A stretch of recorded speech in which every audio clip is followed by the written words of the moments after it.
Hi everyone, welcome to BrainBudge Academy and also welcome to Daily Current Affairs with Mind Maps. ఈరోజు క్లాస్లో మనం 29 జనవరి 2025కి సంబంధించి some most important current affairs through mind maps ద్వారా discuss చేయడం జరుగుతుంది.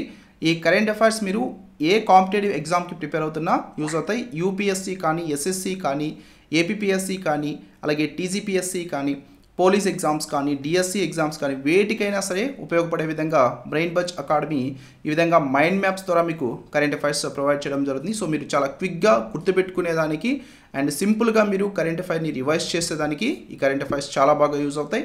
So don't miss everyday current affairs class అయితే follow అవ్వండి and class తప్పనిసరిగా స్టార్టింగ్ నుంచి ఎండింగ్ వరకు చూడండి. That is very very important. అలాగే మీరు brainbudgeacademy.com వెబ్సైట్ నుంచి కూడా ఈ డైలీ కరెంట్ అఫైర్స్ చదువుకోవచ్చు. So please visit brainbudgeacademy.com website for daily current affairs. మీరు చదువుకునే దానికి ఇక్కడ అన్ని current affairs Telugu, English both లాంగ్వేజ్లో అవైలబుల్ ఉంటాయి. So please follow that. And ఈరోజు కరెంట్ అఫైర్స్లో మొదటిగా ఇంపార్టెంట్ డేస్కి సంబంధించినటువంటి కరెంట్ అఫైర్స్ కనుక మనం చూసినట్లయితే డేటా గోప్యతా దినోత్సవం 2025, data privacy day 2025.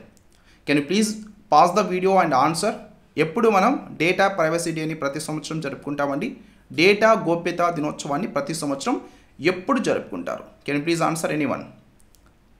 Yes, so data గోప్యతా దినోత్సవాన్ని మనం ప్రతి సంవత్సరం జనవరి 28వ తేదీన జరుపుకుంటా ఉన్నాం. దీనికి సంబంధించినటువంటి మైండ్ మ్యాప్ మనం క్లియర్గా చూద్దాం. డేటా గోప్యతా దినోత్సవం 2025 ఎప్పుడు జరుపుకుంటారండి? దీన్ని మనం ప్రతి సంవత్సరం జరుపుకునేది జనవరి 28వ తేదీన. ఎందుకు ఈ డేటా గోప్యతా దినోత్సవాన్ని మనం జరుపుకుంటున్నాం? డేటా ప్రైవసీ దినోత్సవాన్ని ఎందుకు జరుపుకుంటా ఉన్నాం? దీని యొక్క ప్రధానమైనటువంటి ఉద్దేశం ఏంటంటే గోప్యత మరియు డేటా రక్షణ యొక్క ప్రాముఖ్యతని హైలైట్ చేయడం కోసంగా దీన్ని అయితే మనం జరుపుకుంటా ఉన్నాం. అయితే అసలు ఏంటి డేటా అంటే ఏంటి? What is data? డేటా అనేటువంటిది ఏంటంటే వీఆర్ హ్యూమన్ బీయింగ్స్. సో వ్యక్తుల గురించి మనకి వ్యక్తిగత సమాచారం అనేటువంటిది ఉంటుంది. అలాగే మనకి ప్రైవసీ అనేటువంటిది ఉంటుంది. దానికి సంబంధించినటువంటి సమాచారం బయటికి రాకుండా, ఇతరులకి దాన్ని షేర్ చేయకుండా దాన్ని రక్షించవలసినటువంటి బాధ్యత ఉంది. కాబట్టి ఈ విధంగా వ్యక్తుల గురించి వ్యక్తిగత లేదా గోప్యతకి సంబంధించినటువంటి సమాచారం ఇది రక్షణకి అవసరమైనటువంటిదే డేటా. ఓకే, సో ఆ డేటా అనేటువంటిది సో పబ్లిక్లోకి తీసుకువెళ్ళకుండా దాన్ని గోప్యంగా అంటే ప్రైవేట్గా ఉంచవలసినటువంటి అవసరం ఉంటుంది. లైక్ ఫర్ ఎగ్జాంపుల్ మీరు ఒక సిమ్ కార్డ్ తీసుకోవాలనుకుంటారండి. మీ మొబైల్కి ఒక సిమ్ కార్డ్ తీసుకోవాలనుకుంటారు.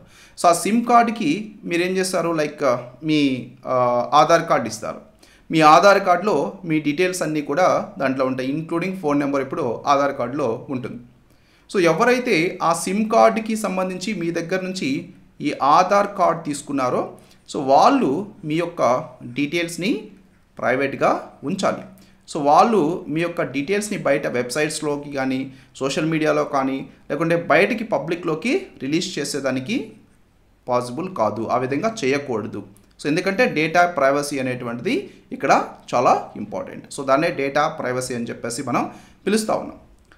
సో దీని గురించి అవగాహన కల్పించడం కోసంగా దీన్ని ఈ డేటా గోప్యత కానీ డేటా రక్షణ యొక్క ప్రాముఖ్యతని హైలైట్ చేయడం కోసంగా జనవరి 28వ తేదీన ప్రతి సంవత్సరం కూడా డేటా గోప్యతా దినోత్సవంగా మనం జరుపుకుంటా ఉన్నాం. దీన్ని స్టార్ట్ చేసింది యూరోప్లో స్టార్ట్ చేశారు. డేటా రక్షణ దినోత్సవం అని చెప్పేసి వాళ్ళు ప్రారంభించడం జరిగింది. తర్వాత 2008వ సంవత్సరంలో అమెరికా, కెనడా దేశాలు కూడా దీన్ని జరుపుకోవడం స్టార్ట్ చేశాయి. సో ఈ విధంగా దీన్ని డేటా గోప్యతా దినోత్సవంగా ప్రస్తుతం పిలుస్తూ ఉన్నారు. యాక్చువల్గా ఎందుకు పర్టికులర్గా ఈ జనవరి 28 ఇక్కడ తీసుకున్నారంటే ఈ డేటా గోప్యతకి సంబంధించి 1981వ సంవత్సరంలో కన్వెన్షన్ 108 మీద సంతకం చేయడం జరిగిందండి. సో ఆ సంతకం చేసినటువంటి రోజు జనవరి 28. కాబట్టి ఆ డేట్ అనేటువంటిది ఇక్కడ ప్రధానంగా తీసుకోవడం జరిగింది. సో గోప్యత మరియు డేటా రక్షణ మీద మొదటి అంతర్జాతీయ ఒప్పందంగా దీన్ని చెప్తాం. 1981లో జరిగినటువంటి కన్వెన్షన్ 108 ఏదైతే ఉందో ఇది మనకి ప్రపంచంలోనే గోప్యత మరియు డేటా రక్షణ మీద మొదటి అంతర్జాతీయ ఒప్పందంగా మనం చెప్పొచ్చు. సో ఆ రోజుని మనం ప్రధానంగా తీసుకొని ఈ డేటా గోప్యతా దినోత్సవంగా జరుపుకుంటాము. ప్రజెంట్ మనం చూసినట్లయితే ఆర్టిఫిషియల్ ఇంటెలిజెన్స్ అనేటువంటిది వచ్చేసింది. సో ఇది ఇంకా లైక్ ఈ యుగంలో ఆర్టిఫిషియల్ ఇంటెలిజెన్స్ యుగంలో ప్రతి ఒక్కరి యొక్క డేటా, వారి యొక్క ప్రైవసీ తప్పనిసరిగా ఉండాలి అనేది ప్రధానంగా ప్రతి ఒక్కరు కూడా ఇప్పుడు ఆలోచించాల్సిన విషయం. దీని మీద చర్యలు తీసుకోవాల్సినటువంటి సమయం అని మనం క్లియర్గా చెప్పొచ్చు అండి. అండ్ ఈ డేటా ప్రైవసీ డే 2025కి సంబంధించి ఇంగ్లీష్ మీడియం స్టూడెంట్స్ కోసం ఇచ్చినటువంటి మైండ్ మ్యాప్ ఇది. మీరు స్క్రీన్ షాట్ తీసుకోవచ్చు, లేదంటే మీరు ఈ నోట్స్ అంతా కూడా brainbudgeacademy.com వెబ్సైట్ నుంచి డౌన్లోడ్ చేసుకోవచ్చు. So please visit brainbudgeacademy.com website. Next అంతర్జాతీయ అంశాలకి సంబంధించినటువంటి కరెంట్ అఫైర్స్ కనుక మనం చూసినట్లయితే ఇది ఈరోజు న్యూస్ పేపర్లో వచ్చినటువంటి article. Serbia prime minister quits in attempt to calm anti graft protests. Serbia దేశం యొక్క ప్రైమ్ మినిస్టర్ ఇటీవల తన యొక్క పదవికి రాజీనామా చేయడం జరిగిందండి. సెర్బియా దేశం యొక్క ప్రధాని తన యొక్క పదవికి రాజీనామా చేశారు. అయితే ఇక్కడ ప్రధానంగా మనం గుర్తుపెట్టుకోవాల్సింది ఇతని యొక్క పేరు. సెర్బియా దేశం యొక్క ప్రధాని తన యొక్క పదవికి రాజీనామా చేశారు. అయితే అతని యొక్క పేరేంటి? ఇతని యొక్క పేరు మిలోస్ వుసెవిక్. మిలోస్ వుసెవిక్ ఈయన సెర్బియా దేశం యొక్క ప్రైమ్ మినిస్టర్. ఈయన ఇప్పుడు తన యొక్క పదవికి రాజీనామా చేయడం జరిగిందండి. ఎందుకు ఈయన తన యొక్క పదవికి రాజీనామా చేశారంటే ఇక్కడ సెర్బియా దేశంలో అవినీతి ఎక్కువగా జరుగుతుందని చెప్పేసి ఆ అవినీతికి వ్యతిరేకంగా అక్కడ ఉన్నటువంటి పీపుల్ అంతా కూడా ఉద్యమం స్టార్ట్ చేయడం జరిగింది. అలాగే బాధ్యతాయుతమైనటువంటి ప్రభుత్వం సెర్బియా దేశంలో లేదని చెప్పేసి ఈ విధంగా ప్రజలు ఉద్యమాలు స్టార్ట్ చేశారు. సో ప్రజల నుంచి ఎక్కువగా ఈ ప్రభుత్వానికి ఆగ్రహం అనేటువంటిది రావడం జరిగింది. అలాగే రీసెంట్గా మనం చూస్తే లాస్ట్ ఇయర్ నవంబర్లో నోవి సాద్ కనోపి కూలడం జరిగిందండి ఇక్కడ సెర్బియా దేశంలో. సో కాబట్టి దానివల్ల ఒక 15 మంది మరణించారు. అవినీతి, ప్రభుత్వ నిర్లక్ష్యం యొక్క చిహ్నంగానే ఇది జరిగిందని చెప్పేసి ప్రజలు దీన్ని ప్రధానంగా వ్యతిరేకిస్తూ ఉద్యమం స్టార్ట్ చేయడం జరిగింది. సో ఇలాంటి వాటన్నింటి మధ్యలో ఇప్పుడు సెర్బియా దేశం యొక్క ప్రధానమంత్రి మిలోస్ వుసెవిక్ తన యొక్క పదవికి రాజీనామా చేయడం జరిగింది. ఓకే, సో సెర్బియా అనేటువంటిది మన ప్రపంచంలో ఉన్నటువంటి ఒక భూపరివేష్టిత బాల్కన్ దేశం. దీని యొక్క క్యాపిటల్ బెల్గ్రేడ్ అండి. సో బెల్గ్రేడ్ సెర్బియా దేశం యొక్క రాజధాని. అండ్ దీంట్లో పార్లమెంటరీ రిపబ్లిక్ ఉంటుంది. ఆర్థిక వ్యవస్థ మనం చూస్తే ప్రధానంగా సెర్బియా దేశం వ్యవసాయం, తయారీ రంగం, సాంకేతికత మీద ఎక్కువగా ఆధారపడి నడుస్తున్నటువంటి దేశంగా మనం చెప్పొచ్చు. Serbia prime minister resign recently. ఎవరండి? మిలోస్ వుసెవిక్. మిలోస్ వుసెవిక్ సెర్బియా దేశం యొక్క ప్రజెంట్ ప్రైమ్ మినిస్టర్ అయిన తన యొక్క పదవికి రాజీనామా చేశారు. నెక్స్ట్ సైన్స్ అండ్ టెక్నాలజీకి సంబంధించినటువంటి కరెంట్ అఫైర్స్ కనుక మనం చూసినట్లయితే ISRO set for a historic 100th launch from Sriharikota.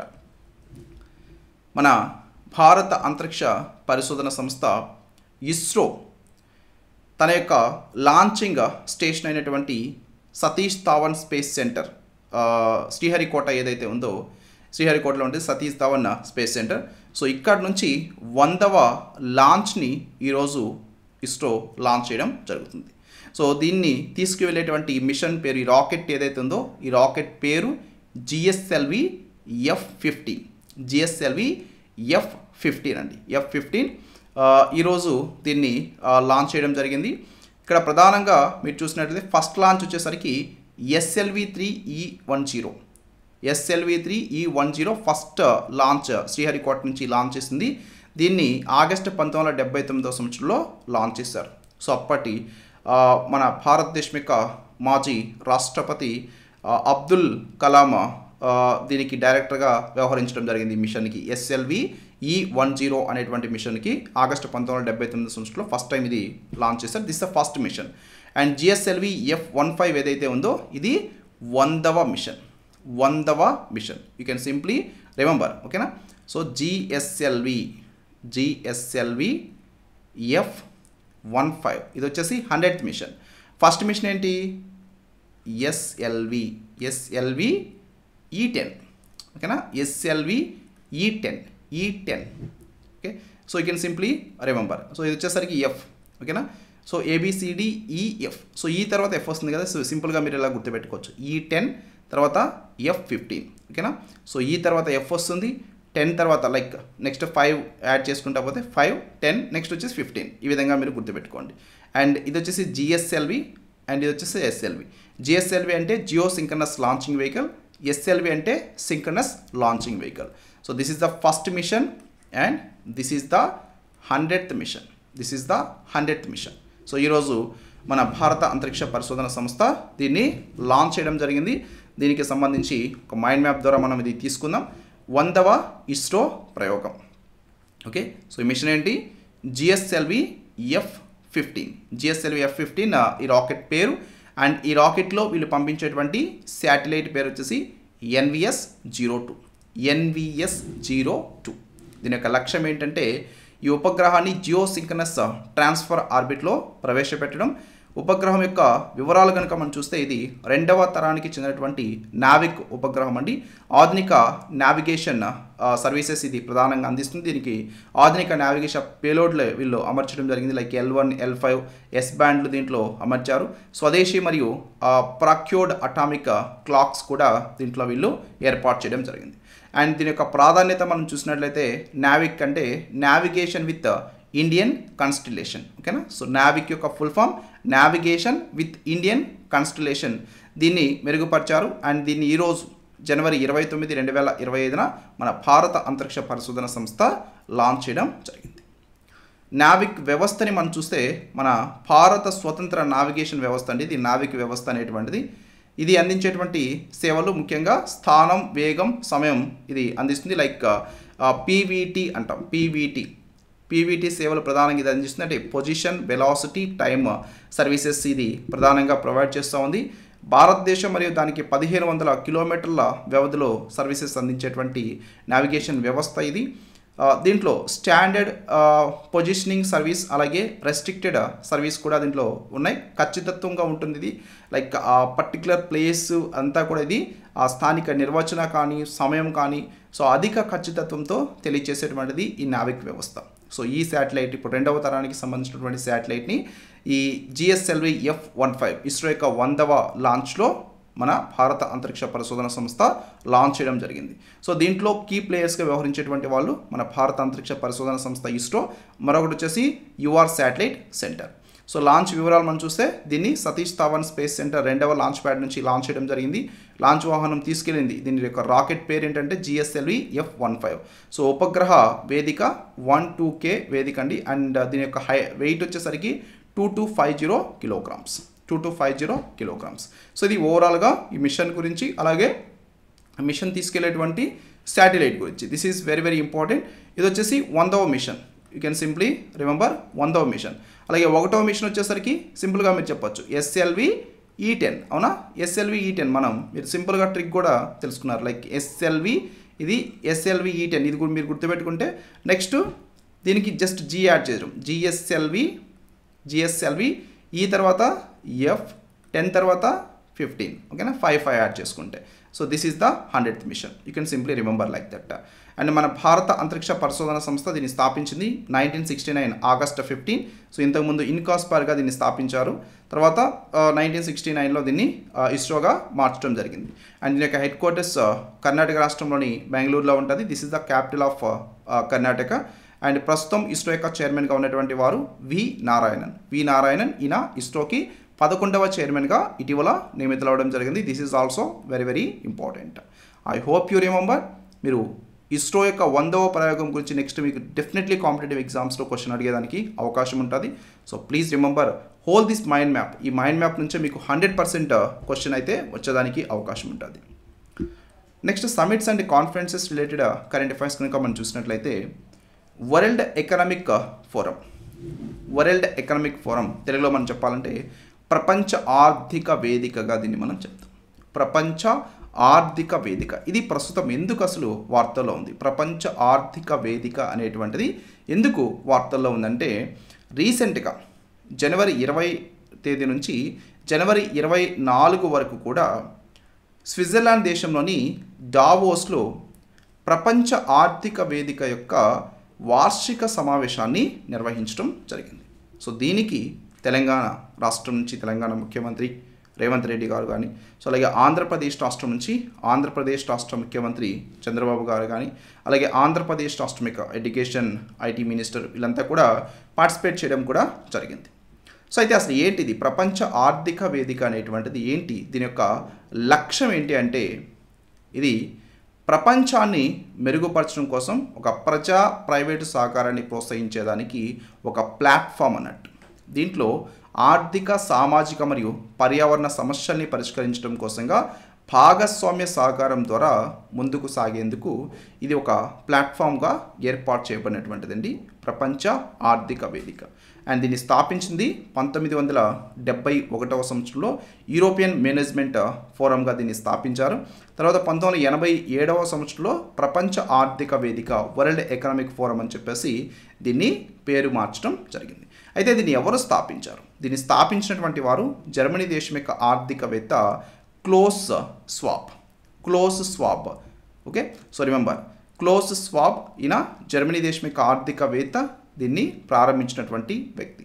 అయితే ఈ ప్రపంచ ఆర్థిక వేదిక యొక్క హెడ్ క్వార్టర్స్ ఎక్కడ ఉంటుంది? దీని యొక్క ప్రధాన కార్యాలయం స్విట్జర్లాండ్ దేశంలోని కొలోగ్నీలో ఉంటుందండి. స్విట్జర్లాండ్ దేశంలోని కొలోగ్నీలో ఉంటుంది. అండ్ 2025వ సంవత్సరానికి గాను ప్రపంచ ఆర్థిక వేదిక యొక్క థీమ్ ఏంటి? సో ఇంటెలిజెన్స్ యుగానికి సహకారం, ఇది థీమ్ అండి. Collaboration for the intelligent age. So actually ఇది నేను గ్రీన్ కలర్లో ఇవ్వాలి మీకు, బట్ బై మిస్టేక్ ఇక్కడ బ్లూ కలర్లో వచ్చింది. మీకు ఈ కలర్ డిఫరెన్స్ అనేది కూడా I hope all you know, already follow అవుతున్నటువంటి వారికి. సో గ్రీన్ కలర్లో ఉన్నటువంటివి ఇప్పుడు కరెంట్ ఈవెంట్స్ రిలేటెడ్ అండి, అండ్ బ్లూ కలర్లో ఉన్నటువంటివి స్టాటిక్ అన్నట్టు, స్టాటిక్. ఈ విధంగా మీరు గుర్తుపెట్టుకోండి. అండ్ ఇక్కడ సెంటర్లో ఉన్నటువంటిది main heading main current affair related అన్నట్టు. ఓకే, సో అండ్ ఇక్కడ థీమ్ మీరు ఖచ్చితంగా గుర్తుపెట్టుకోవాలి, collaboration for the intelligent age. So ఇక్కడ ఇంటెలిజెంట్ ఏజ్ అంటే ఏంటంటే ఇప్పుడు అంతా కూడా ఆర్టిఫిషియల్ ఇంటెలిజెన్స్ అనేది వచ్చింది. సో ఈ ఆర్టిఫిషియల్ ఇంటెలిజెన్స్ యుగం అనేది మనకి ఇప్పుడు స్టార్ట్ అయిపోయింది. కాబట్టి ఈ ఇంటెలిజెన్స్ యుగంలో ఎలాగా సహకారాలు అందించుకోవాలి? సో ఒక దేశాలు కానీ, దేశంతో దేశాలు కానీ, రాష్ట్రాలతో రాష్ట్రాలు కానీ, అలాగే ఒక సంస్థలు కానీ, ఒక సంస్థలు రాష్ట్రాలు కానీ ఎలా సహకారం అందించి ఎలా పెట్టుబడులు పెట్టి ఎలా అభివృద్ధి చేయాలనేటువంటిది ప్రధానంగా దీని ద్వారా వీళ్ళు తెలియజేయడం జరుగుతుంది. Collaboration for the intelligent age అనేది 2025వ సంవత్సరానికి గాను ప్రపంచ ఆర్థిక వేదిక యొక్క theme. Okay, this is very very important. And ఈ ప్రపంచ ఆర్థిక వేదిక కొన్ని పబ్లికేషన్స్, కొన్ని రిపోర్ట్స్ కూడా రిలీజ్ చేస్తూ ఉంటుంది, ర్యాంకింగ్స్ ఇస్తూ ఉంటుంది. వాటిలో ఒకటి global competitiveness index, global competitiveness report అనేది ఒకటి, గ్లోబల్ పోటీ సామర్థ్య నివేదిక అంటారు, మరొకటి global gender gap report. Okay, మరొకటి వచ్చేసి భవిష్యత్తు ఉద్యోగాల నివేదిక, future of jobs report, and energy transition index. So ఇవి కూడా గుర్తుపెట్టుకోవాలి. క్వశ్చన్ ఎలా అడుగుతారంటే వరల్డ్ ఎకనామిక్ ఫోరం ఈ కింది వాటిలో ఏ నివేదికని విడుదల చేస్తుంది అంటారు, లేదా వరల్డ్ ఎకనామిక్ ఫోరం విడుదల చేయనటువంటి నివేదిక ఈ కింది వాటిలో ఏమిటని చెప్పేసి. సో 3 ఆప్షన్స్ ఇవి ఇచ్చేసి ఇంకొకటి ఇది రిలీజ్ చేయనటువంటి వేరే ఒక నివేదిక ఇచ్చి అడిగేదానికి అవకాశం ఉంటుంది. కాబట్టి you should remember all this is very very important. Next అవార్డులు మరియు రివార్డులకి సంబంధించినటువంటి current affairs. Relentless Bumrah wins the ICC cricketer of the year prize. ఇది ఈరోజు మీకు హిందూ న్యూస్ పేపర్లో వచ్చినటువంటి ఆర్టికల్. దీని గురించి మనం ఆల్రెడీ ప్రీవియస్ క్లాస్లో కూడా డిస్కస్ చేస్తున్నాం. ఎందుకంటే మనం డైరెక్ట్గా ఇంటర్నేషనల్ క్రికెట్ కౌన్సిల్ వెబ్సైట్ నుంచి టోటల్ 2024వ సంవత్సరానికి గాను ఇచ్చినటువంటి అవార్డ్స్ లిస్ట్ అంతా కూడా తీసుకున్నాం. అండ్ ఈరోజు కంప్లీట్ లిస్ట్ అయితే ఇక్కడ తీసుకోవడం జరిగింది. So list of 2024 ICC award winners, 2024 ICC అవార్డుల విజేతల జాబితా. సో దీంట్లో ప్రధానంగా మనం చూస్తే for ICC men's cricketer of the year, okay, 2024వ సంవత్సరానికి గాను ఇంటర్నేషనల్ క్రికెట్ కౌన్సిల్ పురుషుల క్రికెటర్ ఆఫ్ ది ఇయర్గా నిలిచినటువంటి వారు బూమ్రా. ఓకేనా, సో ఈయన నిలిచారు. అండ్ ఈయనకి సర్ గార్ఫీల్డ్ సోబర్స్ ట్రోఫీని అందించడం జరుగుతుందండి. దీనికి సంబంధించిన సర్ గార్ఫీల్డ్ సోబర్స్ ట్రోఫీని గెలుచుకోవడం జరిగింది. సో ఇది కంప్లీట్ అవార్డ్స్ లిస్ట్ అండి, ఐసీసీ అవార్డులు 2024వ సంవత్సరానికి గాను. సో దీంట్లో ఉత్తమ ఆటగాళ్ళు ప్రధానంగా మనం తీసుకుంటే పురుషుల టెస్ట్ క్రికెటర్ ఆఫ్ ది ఇయర్గా నిలిచినటువంటి వారు జస్ప్రీత్ బుమ్రా. అలాగే ఈయన overall cricketer ICC cricketer of the ఇయర్గా కూడా నిలిచినటువంటి వ్యక్తి. తర్వాత మహిళా ఓడిఐ క్రికెటర్ ఆఫ్ ది ఇయర్గా నిలిచినటువంటి వారు స్మృతి మందాన. అండ్ పురుషుల ఓడిఐ క్రికెటర్ ఆఫ్ ది ఇయర్గా నిలిచినటువంటి వారు అజ్మతుల్లా ఒమర్జాయ్. ఈయన వచ్చేసి ఆఫ్ఘనిస్తాన్ దేశానికి చెందినటువంటి వ్యక్తి. తర్వాత పురుషుల T20 క్రికెటర్ ఆఫ్ ది ఇయర్గా నిలిచింది మన భారతదేశానికి చెందినటువంటి హర్షదీప్ సింగ్. మహిళా T20 క్రికెటర్ ఆఫ్ ది ఇయర్గా నిలిచింది మెలీకేర్ న్యూజిలాండ్ దేశానికి చెందినటువంటి వ్యక్తి. నెక్స్ట్ అసోసియేట్ క్రికెటర్ అవార్డ్స్ మనం తీసుకుంటే మహిళా associate cricketer of the year అవార్డుని గెలుచుకుంది ఈషా ఓజా, భారతదేశానికి చెందినటువంటి క్రికెటర్ ఈమె. తర్వాత పురుషుల associate cricketer of the year అవార్డుని గెలుచుకుంది 2024 సంవత్సరానికి గాను గెర్హార్డ్ ఎరాస్మస్, నమీబియా దేశానికి చెందినటువంటి ప్లేయర్. నెక్స్ట్ ఎమర్జింగ్ క్రికెటర్ అవార్డులు పొందినటువంటి వారు మహిళా emerging cricketer of the year అవార్డుని పొందింది అనేరి డెర్క్సెన్, దక్షిణాఫ్రికా దేశానికి చెందినటువంటి వ్యక్తి. తర్వాత పురుషుల emerging cricketer of the year అవార్డుని పొందింది కామిందు మెండిస్, శ్రీలంక దేశానికి చెందినటువంటి వ్యక్తి. అండ్ 2024 సంవత్సరానికి గాను ఎంపైర్ ఆఫ్ ది ఇయర్ అవార్డుని పొందినటువంటి వారు రిచార్డ్ ఇల్లింగ్వర్త్, ఇంగ్లాండ్ దేశానికి చెందినటువంటి వ్యక్తి. సో ఇవి ఇండివిజువల్గా వీరు పొందినటువంటి అవార్డ్స్.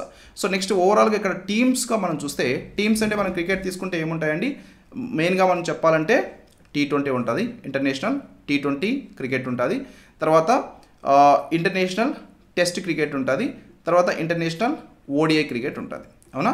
సో దీంట్లో ఓవరాల్గా మనం చూస్తే T20లో వచ్చేసరికి పురుషులు మహిళలు ఇద్దరికి ఇయర్ ఆఫ్ ది జట్లని వీళ్ళు అనౌన్స్ చేయడం జరిగింది, టీమ్ ఆఫ్ ది ఇయర్ని అనౌన్స్ చేశారు. అండ్ టెస్ట్ క్రికెట్లో మాత్రం మేల్స్కి అనౌన్స్ చేశారు, అలాగే ఓడిఐలో కూడా మేల్స్కి అనౌన్స్ చేయడం జరిగింది. సో ఈ విధంగా మనం చూస్తే ఐసీసీ పురుషుల ODI team of the year, ICC పురుషుల ఓడిఐ టీమ్ ఆఫ్ ది ఇయర్గా నిలిచింది. దిస్ ఈజ్ ద టీమ్ అండి, this is the team. And దీనికి కెప్టెన్ వచ్చేసరికి చరిత్ అసలంక కెప్టెన్ ఓడిఐ. మీరు ఓవరాల్గా చూస్తే అందరి యొక్క నేమ్స్ అయితే దీంట్లో ప్రధానంగా ఇచ్చింది. So you can follow, so you can just read the names, you should remember. Okay, so mostly మన ఇండియన్స్ని మీరు గుర్తుపెట్టుకుంటే సరిపోతుంది. ఐ థింక్ మనకి ఐసీసీ పురుషుల ఓడిఐ టీమ్ ఆఫ్ ది ఇయర్లో మన భారతీయులు అయితే లేరు, లైక్ సైమ్ అయాబ్, రెహమనుల్లా, గురిబాజ్, అలాగే Pathum Nissanka, Kusal Mendis, Charith Asalanka, and Sherfane Rutherford, Azmatullah Omarzai, Wanindu Hasaranga, and Shaheen Shah Afridi, Haris Rauf మరియు గజన్ఫర్. సో మన ఇండియన్స్ అయితే దీంట్లో ఒకరు కూడా లేరు ఈ టీంలో. నెక్స్ట్ ఐసీసీ పురుషుల టెస్ట్ టీమ్ ఆఫ్ ది ఇయర్గా నిలిచింది, this is the team. So దీంట్లో మన భారతదేశం నుంచి ప్లేయర్స్ ఉన్నారు, యశస్వి జైస్వాల్ ఉన్నారు. సో తర్వాత దీంట్లో కెప్టెన్ వచ్చేసరికి Jamie Smith, wicket keeper Jamie Smith, captain వచ్చేసరికి ప్యాట్ కమిన్స్. అలాగే మన భారతదేశం నుంచి రవీంద్ర జడేజా కూడా ఈ టీంలో ఉన్నారండి. అలాగే జస్ప్రీత్ బుమ్రా కూడా దీంట్లో ఉన్నారు. సో జస్ప్రీత్ బుమ్రా, ఓకేనా. సో ఐసీసీ పురుషుల టెస్ట్ టీమ్ ఆఫ్ ది ఇయర్గా నిలిచినటువంటి టీం ఇది. తర్వాత ఐసీసీ మహిళల T20 టీమ్ ఆఫ్ ది ఇయర్గా నిలిచింది, దిస్ ఈజ్ ద టీమ్. దీని యొక్క కెప్టెన్ వచ్చేసరికి లారా వోల్వాట్, ఓకే, వోల్వాట్ కెప్టెన్. దీంట్లో మన భారతదేశం నుంచి స్మృతి మందానా ఉన్నారు, ఓకే, స్మృతి మందానా. ఇంకెవరైనా ఉన్నారా, దీప్తి శర్మ కూడా ఇండియన్, ఓకే. సో వీరు మన భారతదేశం నుంచి ఈ టీంలో ఉన్నటువంటి వారు. నెక్స్ట్ ఐసీసీ పురుషుల T20 టీమ్ ఆఫ్ ది ఇయర్గా అనౌన్స్ చేయబడినటువంటి టీం ఇది. దీనికి కెప్టెన్ రోహిత్ శర్మ. అండ్ దీంట్లో మన భారతదేశం నుంచి మీరు చూసినట్లయితే హార్దిక్ పాండ్యా ఉన్నారు. తర్వాత మన భారతదేశం నుంచి జస్ప్రీత్ బుమ్రా ఉన్నారు, హర్షదీప్ సింగ్ ఉన్నారు, ఓకే. సో వీళ్ళు నలుగురు కూడా మన భారతదేశం నుంచి ఐసీసీ పురుషుల T20 టీమ్ ఆఫ్ ది ఇయర్లో ఉన్నటువంటి వారు. సో ఇది ఓవరాల్గా 2024 సంవత్సరానికి గాను ఐసీసీ అవార్డుల జాబితా అండి, you should remember. So maybe they can focus. And ఎక్కువగా ఈ క్రికెట్ రిలేటెడ్ కూడా మనకి కాంపిటేటివ్ ఎగ్జామ్స్లో క్వశ్చన్స్ అడుగుతూ ఉన్నారు కాబట్టి they may ask question on this also, okay. So please go through that. Next క్రీడలకి సంబంధించినటువంటి కరెంట్ అఫైర్స్ మనం చూసినట్లయితే, ఇది ఈరోజు మీకు న్యూస్ పేపర్లో వచ్చినటువంటి article, PM throws open national games. ఇప్పుడు 2025వ సంవత్సరానికి గాను మన భారతదేశం యొక్క ప్రధాని నరేంద్ర మోడీ ఎస్టర్డే 38వ జాతీయ క్రీడల్ని ఆవిష్కరించడం జరిగింది, ప్రారంభించారండి. సో ఎన్నవ ఎడిషన్ ఇది, this is very very important edition, you should remember. This is the 38th edition, 38వ ఎడిషన్. అండ్ ఇది ఎక్కడ ప్రారంభించారండి, ఉత్తరాఖండ్ రాష్ట్రంలోని డెహ్రాడూన్లో వీటిని నిర్వహిస్తున్నారు. సో ఈ డెహ్రాడూన్లో వీటిని ప్రారంభించడం జరిగింది. ఉత్తరాఖండ్ రాష్ట్రంలోని Dehradun. Okay, so left the games begin. Prime minister Narendra Modi ఇక్కడ. సో ఇక్కడ మీరు చూసినట్లయితే ప్రైమ్ మినిస్టర్ నరేంద్ర మోడీ అలాగే ఉత్తరాఖండ్ రాష్ట్రం యొక్క ముఖ్యమంత్రి పుష్కర్ సింగ్ ధామీ వీళ్ళిద్దరు కూడా ఈ ఓపెనింగ్ సెరమనీలో పార్టిసిపేట్ చేయడం జరిగింది. 38వ జాతీయ క్రీడలు ఎక్కడ? డెహ్రాడూన్లో, ఉత్తరాఖండ్ రాష్ట్రంలోని డెహ్రాడూన్లో. దీంట్లో ఓవరాల్గా 10,000 మందికి పైగా అథ్లెట్స్ ఒక 35 రకాలైనటువంటి క్రీడల్లో ఒక 16 రోజుల పాటు పార్టిసిపేట్ చేయడం జరుగుతుంది. వీళ్ళు ఈ క్రీడలు ఆడడం జరుగుతుంది. దీనికి సంబంధించినటువంటి మైండ్ మ్యాప్ ద్వారా మనం క్లియర్గా చూసినట్లయితే 38వ జాతీయ క్రీడలు ఎక్కడ నిర్వహించబోతున్నారు? ఇవి రాష్ట్రం అడిగితే ఉత్తరాఖండ్ రాష్ట్రం, అండ్ పర్టికులర్గా ప్లేస్ అడిగితే ఉత్తరాఖండ్ రాష్ట్రంలోని డెహ్రాడూన్లో అండి. ఉత్తరాఖండ్ రాష్ట్రంలో డెహ్రాడూన్లో వీటిని నిర్వహిస్తున్నారు. అండ్ దీని యొక్క ప్రధానమైనటువంటి లక్షణాలు ఏంటంటే 10,000 మందికి పైగా అథ్లెట్లు దీంట్లో పార్టిసిపేట్ చేయడం జరుగుతుంది. సో దాదాపుగా 35-36 క్రీడా విభాగాలు దీంట్లో ఉన్నాయి.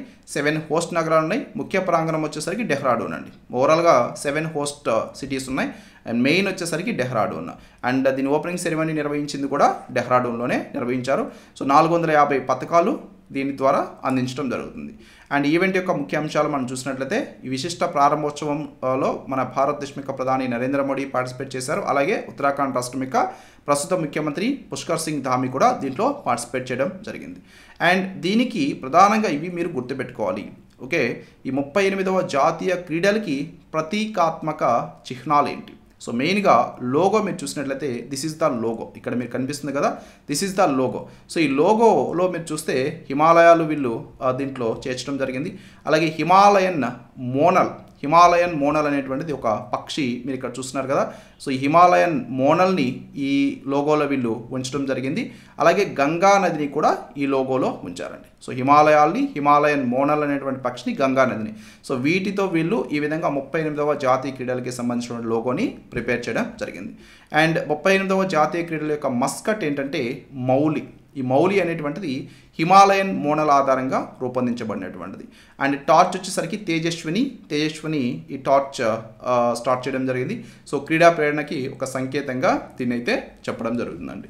సో అయితే ఈ 38వ జాతీయ క్రీడల యొక్క ప్రభావం ఎలా ఉంటుంది మన భారతదేశం మీద కానీ ఉత్తరాఖండ్ రాష్ట్రం మీద కానీ అంటే, ఉత్తరాఖండ్ రాష్ట్రం యొక్క సంస్కృతి, ప్రకృతి వైవిధ్యాన్ని ఇది ప్రధానంగా ప్రదర్శించేటువంటి వేదికగా చెప్పొచ్చు. తాజా క్రీడాకారులకి మన భారతదేశం అంతటా కూడా ఇది ఒక వేదికగా పనిచేస్తుంది. అలాగే మన భారతదేశం 2036 సంవత్సరంలో ఒలింపిక్స్ని భారతదేశంలో నిర్వహించాలని చెప్పేసి దానికి సంబంధించిన బిడ్ కూడా వేసింది. సో కాబట్టి ఆ ప్రయత్నానికి ఇది ఒక మెట్టిగా కూడా మనం చెప్పుకోవచ్చు. ఓకే, సో ఇంతకుముందు మీరు చూసిన 2023వ సంవత్సరంలో గోవాలో వీటిని నిర్వహించారండి. ఓకే, 37వ జాతీయ క్రీడలు ఎక్కడ నిర్వహించారు? గోవాలో. అంతకుముందు 2022వ సంవత్సరంలో 36వ జాతీయ క్రీడల్ని గుజరాత్ రాష్ట్రంలో నిర్వహించారు. సో ఇప్పుడు 38వ జాతీయ క్రీడల్ని ఉత్తరాఖండ్ రాష్ట్రంలో నిర్వహిస్తున్నారు. అండ్ ఈ జాతీయ క్రీడల యొక్క వివరాలు తీసుకుంటే వీటిని స్టార్ట్ చేసింది 1924వ సంవత్సరంలో. దీన్ని మన భారతీయ ఒలింపిక్ అసోసియేషన్ నిర్వహిస్తుందండి. భారతీయ ఒలింపిక్ సంఘం ప్రతి సంవత్సరం కూడా నిర్వహిస్తుంది. రొటేషన్ హోస్టింగ్గా వ్యవహరించేది. ప్రతి క్రీడా కార్యక్రమాన్ని వివిధ రాష్ట్రాల్లో నిర్వహిస్తారు. సో ఒక్కొక్కసారి ఒక్కొక్క రాష్ట్రంలో వీటిని నిర్వహిస్తారు. అంతర్జాతీయ పోటీలకి ఇది ఒక మార్గదర్శనంగా ఉందండి. ఎందుకంటే మన భారతదేశం అంతటా ఉన్నటువంటి టాలెంట్ కలిగినటువంటి క్రీడాకారులను గుర్తించి వారికి ఇది ఒక వేదికగా ఉపయోగపడుతుంది. ఇక్కడ నుంచి వారిని అంతర్జాతీయ స్థాయికి తీసుకువెళ్ళేదానికి కూడా ఇది ఎంతో బాగా ఉపయోగపడేటువంటిది. సో ఇప్పుడు 38వ జాతీయ క్రీడలు అయితే స్టార్ట్ చేయడం జరిగిందండి. నెక్స్ట్ ఇతర రాష్ట్రాలకి సంబంధించినటువంటి కరెంట్ అఫైర్స్ కనుక మనం చూసినట్లయితే సాంబార్ ఫెస్టివల్ 2025 ఇది వచ్చేసి రాజస్థాన్ రాష్ట్రంలోని సాంబార్ లేక్ ఏదైతే ఉందో సో అక్కడ నిర్వహించేటువంటిది జనవరి 24 నుంచి ఎస్టర్డే జనవరి 28 వరకు కూడా దీన్ని నిర్వహించడం జరిగింది. సాంబార్ సరస్సు రాజస్థాన్ రాష్ట్రంలో ఉంటుంది. ఇది మన భారతదేశంలోనే అతిపెద్ద లోపలి లవణాల సరస్సు అండి. ఓకే, అంటే లవణ జల సరస్సు. India's largest inland salt water lake. So దీని గురించి మనం ఆల్రెడీ ఎస్టర్డే క్లాస్లో కూడా డిస్కస్ చేసాం. సో మీరు ఎస్టర్డే క్లాస్ చూడకపోతే please watch that class also. Okay, next Andhra Pradesh రాష్ట్రానికి సంబంధించినటువంటి కరెంట్ అఫైర్స్ కనుక మనం చూసినట్లయితే ఆంధ్రప్రదేశ్ రాష్ట్రంలో హౌసింగ్ ఫర్ ఆల్ అనేటువంటి పథకం ఏదైతే ఉందో అందరికీ ఇల్లు అనేటువంటి పథకం, దీనికి సంబంధించిన గైడ్లైన్స్ రిలీజ్ చేశారు. దీన్ని కూడా మనం ఎస్టర్డే క్లాస్లో డిస్కస్ చేసాం. సో కాబట్టి నేనైతే ఇక్కడ డిస్కస్ చేయట్లేదు. So please go through that. And ప్రధానమంత్రి ఆవాస్ యోజన పథకం గురించి కూడా ఎస్టర్డే క్లాస్లో పూర్తిగా మనం డిస్కస్ చేస్తున్నాం. So please watch that class. So ఇవి జనవరి 29, 2025కి సంబంధించినటువంటి some most important current affairs with mind maps. I hope you understand, I hope you clear. ఈ వీడియో మీకు నచ్చితే తప్పనిసరిగా లైక్ చేయండి and also don't forget to subscribe brain buzz academy YouTube channel and also share this video with your friends and also please visit brainbuzzacademy.com website and download this whole notes. Okay, you can, it is very useful. And ఇప్పుడు జనవరి మంత్కి సంబంధించి జనవరి 2025 నుంచి మనం ఈ current affairs magazine కూడా release చేయబోతున్నాం. So ఈ magazine మీకు లైక్ సాఫ్ట్ కాపీ రూపంలో ఉంటుందండి, పీడిఎఫ్ ఫార్మాట్లో మేము సెండ్ చేయడం జరుగుతుంది. ఈ మ్యాగజైన్ ఏంటంటే మనది ఇతర మ్యాగజైన్స్, ఇతర ఇన్స్టిట్యూషన్స్ వాళ్ళు ప్రొవైడ్ చేసేటువంటి కరెంట్ అఫైర్స్ మ్యాగజైన్తో కంపేర్ చేస్తే డిఫరెంట్గా ఉంటుంది. ఏంటంటే మనం ప్రతి కరెంట్ అఫైర్ కూడా త్రూ మైండ్ మ్యాప్ ద్వారా ఇవ్వబోతున్నాం. సో ఈ మ్యాగజైన్ మీకు అవైలబుల్ ఉంటుంది February 1 or 2 లేదా 2వ తేదీల్లోనే మీకు ఇది అవైలబుల్ ఉంటుంది. సో ప్లీజ్ దీన్ని కూడా ఎలా మీరు తీసుకోవాలి అనేది సమాచారం కూడా ఇస్తాను నేను క్లాస్లోనే. You can use that. This is also very useful. Thank you very much.